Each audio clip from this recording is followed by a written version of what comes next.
Let's talk about the Surtr from Element 6 Pickleball, a Gen 3.5 paddle assembled in Tennessee that brings the kind of construction and court presence you'd expect from more established names. Structurally and in feel, playability, and performance, it's in the same class as the Ronbus Ripple and Gearbox GX2. Vertical core, edge-injected foam, tuned response, and a bold, unmistakable sound that introduces itself the moment you make contact.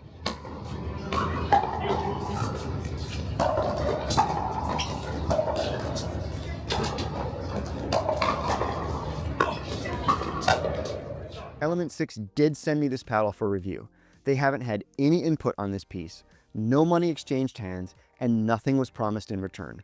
After all of this is said and done, if you want to try one for yourself, you can use code NPB at checkout to support this channel and save $50 during the pre-sale period, and then save a percentage after. What stood out with the Surtr is how quickly it felt dialed, even without added weight. It swings fast, drives hard, and doesn't need tape to find its balance. The sweet spot is surprisingly forgiving, and contact feels clean and composed even when you're stretched. For a paddle that's barely made it into the spotlight, it plays like something that's gone through multiple rounds of refinement. And if you do add weight, it dials it in even further. The Surtr is built on a Gen 3.5 platform, and structurally it checks every box you'd expect from that classification. Inside, you've got a vertically structured core reinforced with carbon fiber stringers, designed to compress under load and rebound with controlled energy. Around the edges, it's wrapped in injected foam, giving the paddle extra pop, added perimeter stability, and a more generous sweet spot when you miss your mark. Element 6 hasn't published a full spec sheet yet, but I haven't needed one to get a clear read on how this thing is built. The core feels responsive but not overcooked. Just check out the x-rays where you can clearly see the vertical structure and full foam perimeter, which looks nearly identical to what we've seen in the Ronbus Ripple and somewhat the GX2 series. The surface texture is subtle compared to that of the Gearbox Pro Power Ultimate. It's a smooth, uniform finish that relies more on core interaction than grit to generate spin, but we'll get into that more when we talk performance. What you're getting here is a structural focus over cosmetic polish. It's a purpose-built paddle that prioritizes feel, rebound, and balance over flash, and that shows up quickly once you're on the court. What you're getting here is a structural focus over cosmetic polish. It's a purpose-built paddle that prioritizes feel, rebound, and balance over flash, and that shows up quickly once you're on the court. If this paddle had a design as bold as its performance, it'd be turning just as many heads on the shelf as it does on the court. It's too early to comment on long-term durability, but so far the frame feels tightly built, no early signs of breakdown or soft spots. So let's get into the numbers.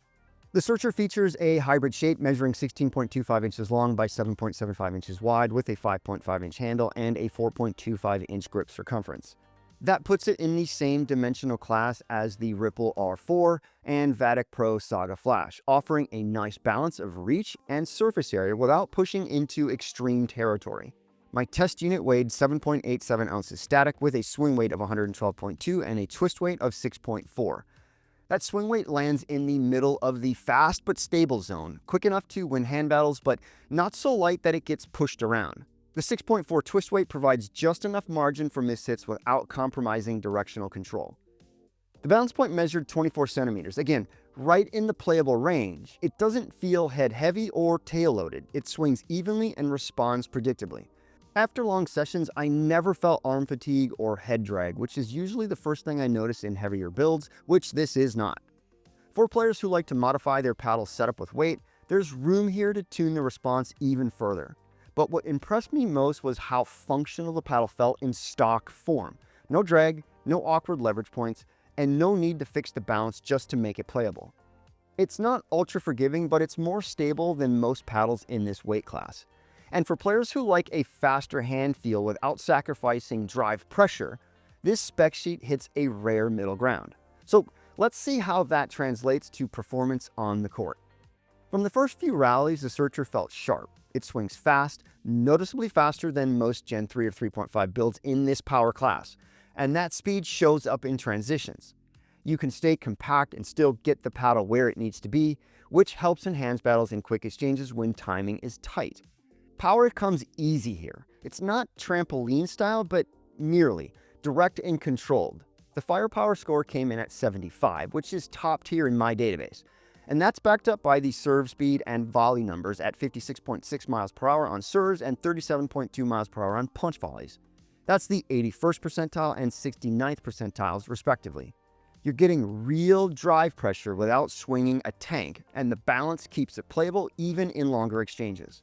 Contact feel is crisp, but not harsh. There's a touch of give that helps take pace off the ball when you're resetting, but enough pop to drive through a forehand or finish a put-away. That's a rare combo in this build class. It doesn't feel overly stiff, but it's not plush either. It lands squarely in the middle. What really surprised me was the sweet spot. It's more forgiving than expected for a hybrid-shaped, power-leaning paddle with this swing profile. Mishits don't flutter. You can just stick the paddle out, let the ball rebound, and stay in the point. Well, most of the time. Blocks, drops, and resets all feel composed, even when you're stretched. There's enough feel here to keep your third shots low and clean, but it's not a naturally soft paddle. You'll need to guide it a bit. That said, touch shots feel excellent, especially on two-handed backhand dinks, which come off with good shape and control. Dwell time is strong. It actually reminds me of the Ripple and how it lets the ball absorb into the surface before it releases. And no, it doesn't rebound too quickly. The response feels natural with a slightly non-linear power curve that gives you control at slower speeds and pop when you need it. The sound, you'll hear it and feel it before you see it. It's got that deep Gen 3 thump, louder, deeper, and fuller than the Ripple Beta, and more aggressive sounding than most of the recent Gen 3s I've tested. It's not shrill or metallic, it's more like a weighted thud, deep bass. When you catch the center, it almost sounds like a bass note through a subwoofer. On rec courts, it turns heads, not in an obnoxious way, but in that like, whoa, what paddle is that kind of way? And you'll also get comments like, is that paddle legal? If you like feedback that's bold and audible, you'll appreciate it. If you prefer something quiet or muted, this probably isn't your sound profile, but do go check out the GX2 from Gearbox. If you're someone who tunes your paddles with tungsten, this frame responds well to added weight. I've tried it both stock and customized, and the extra mass helps tighten up the stability without dulling the feedback. But even out of the box, the Surtr felt game ready, and that's not something I say often about paddles in this category. Next, let's talk about how the shape factors into that performance. If you're looking at the Surtr, there's a good chance the Ronbus Ripple or Gearbox GX2 are also on your radar. All three fall into what I'd call the Gen 3.5 category. They share the same vertically structured core concept, edge-injected foam, and a tuned feel that's engineered to rebound cleanly and stay stable under pressure. But on court, they each play a little differently. The Surtr is the quickest of the three in hand. Its swing weight clocks in at 112.1, which makes it noticeably faster through transition than the Ripple R4 at 117.65 or the GX2 Integra at 114.25. That speed difference shows up in hand battles and reactive exchanges, where the Surtr feels light but still anchored. It also has the highest twist weight of the three at 6.4, compared to 5.95 on the Ripple R4 and 5.8 on the GX2 Integra, which means it's the most forgiving paddle in this group when you miss the center. You're simply getting more margin. Power-wise, the GX2 leads the pack. Its firepower score hit 88, and it delivers that with more rebound on contact. The Surtr isn't far behind with a firepower score of 75, and the Ripple R4 lands right next to it at 74. Punch volley speeds tell a similar story. The Ripple measured the highest at 41 miles per hour, followed by the GX2 at 38.1 and the Surtr at 37.2.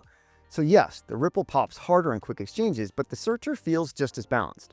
Its lighter swing weight and slightly wider face help it stay consistent in long points without punishing you for taking bigger swings. Spin is where the Ripple separates itself. With the raw Toray T700 surface, it clocked in at 2,253 RPM, elite territory. The GX2 measured 2,194, and the Surtr came in just behind at 2,165. But the feel across those three is very different. The Ripple has a gritty, peel-ply texture that grips the ball naturally. The GX2 and Surtr both have a smoother surface and rely more on core compression and timing. The Surtr in particular feels nearly identical to the GX2 Pro Power Ultimate in how it handles spin, Workable if your technique is there, but it won't create shape for you. From a playability standpoint, the Surtr is the most turnkey option. It's the easiest to trust without any added weight, and it doesn't need tuning. The Ripple feels bouncier and plays better with aggressive hand speed, but it can get unpredictable when you're stretched. The GX2 delivers power on demand, but it takes more effort to keep under control, especially if you're not hitting the sweet spot cleanly. So here's the breakdown. If you want raw drive power and don't mind dialing in the weight, the GX2 is the most explosive, but also think very noticeable spring. So here's the breakdown. If you want raw drive power and don't mind dialing in the weight, the GX2 is the most explosive, but also think a very noticeable spring-like action off the face. If you want elite spin and fast hands, the Ripple brings the most pop at the net. But if you want the cleanest blend of balance, stability, and immediate usability, the Surtr might be the one you stick with longer. Right now, there's only one shape available for the Surtr, and it's this hybrid by design. Element 6 hasn't released the standard or elongated version, but the current mold doesn't feel like it's missing anything. The proportions offer sufficient reach and width, and the 5.5-inch handle provides ample room for 200 backhands without compromising balance. And if they do decide to roll out alternative shapes, I'd expect them to be just as popular as I think this is going to be, because this core build is already strong enough to carry across formats. So, who's this paddle actually for? The Surtr is designed for players who want firepower and quick handling without sacrificing forgiveness, but make no mistakes, a control paddle this is not.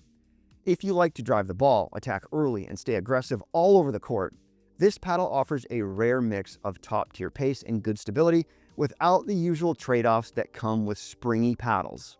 It's especially well-suited for players coming off thinner paddles or raw carbon frames who want more pop and shape retention without sacrificing all touch. And if you're used to tinkering with swing weight or balance just to make a paddle playable, the Surtr might save you some trouble. If you've bounced off power builds in the past because of dead zones or unpredictable response, this one's built a little different. It plays more composed without feeling lifeless. Now, it's not for everyone. If you're chasing elite spin numbers or rely heavily on surface friction to shape the ball, you might find the slick face limiting. But for players who want to swing big, speed up with confidence, and get a full court response, the Surtr earns a real spot in that conversation.